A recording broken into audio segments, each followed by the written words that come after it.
Quick question. What's your number one goal for 2026? If you had to think about it, even for a second, this video is for you. Because that hesitation, it's a problem. Not that you don't have goals, you probably have too many, but if you can't immediately say which one matters most, then you don't have a priority. And that guarantees you not getting anywhere. Now, New Year's resolutions are a bit of a meme at this point, and I too think they're a bit corny, but at the same time, the end of the year can be very powerful if you use it in the right way, because it does reliably put you into a reflective mood. You know, you had some time off, some time to think, and maybe somewhere during that downtime, you got some clarity.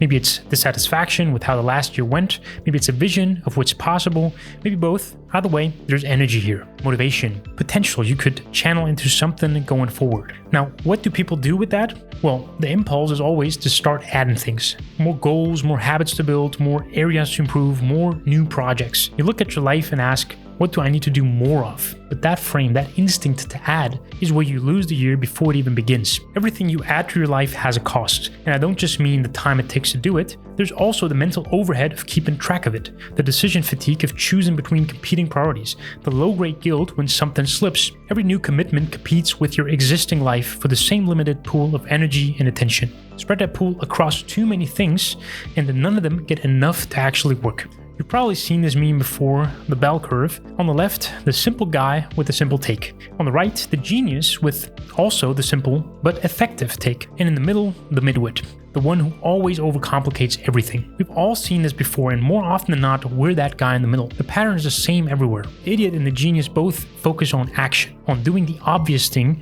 consistently. The idiot because, well, that's the only thing he knows. And the genius because they know enough to understand that all that extra stuff is just a distraction. The middle is where you get lost, where you mistake complexity for sophistication, where you think more inputs, more variables, more optimization equals better outputs. It usually doesn't. Now, I'm not saying systems are useless. I'm not saying planning is bad. Sometimes complexity is necessary, but most of the time, the bottleneck isn't your system. It's not your strategy. It's that you're spreading yourself across too many different things to execute on any of them properly. The one who's following a mediocre plan but actually does so with full commitment will beat others with a perfect plan but scattered focus every time. And when you add things you can't maintain and then you inevitably drop them, that's not neutral. It does damage. Every goal you set and then abandon chips away at your self-trust. It sets a precedent. It trains your brain to not believe you when you say you're going to do something. You know that feeling when a day has completely fallen apart? It's 4 p.m., nothing has gone according to plan, and you think,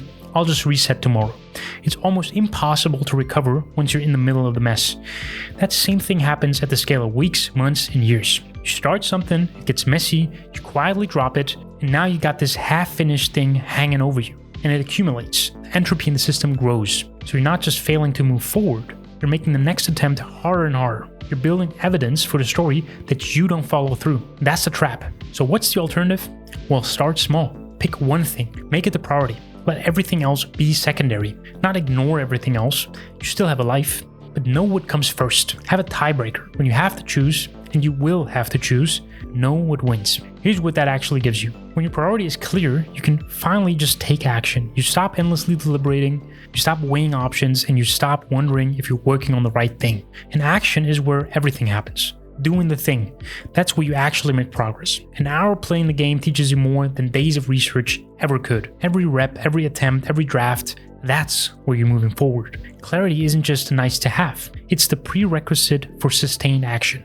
Without it, you're always second guessing, always splitting your attention, always one distraction away from losing momentum. With it, you have something to come back to, a default, a big commitment that makes every small decision clear. So here's what I want you to do.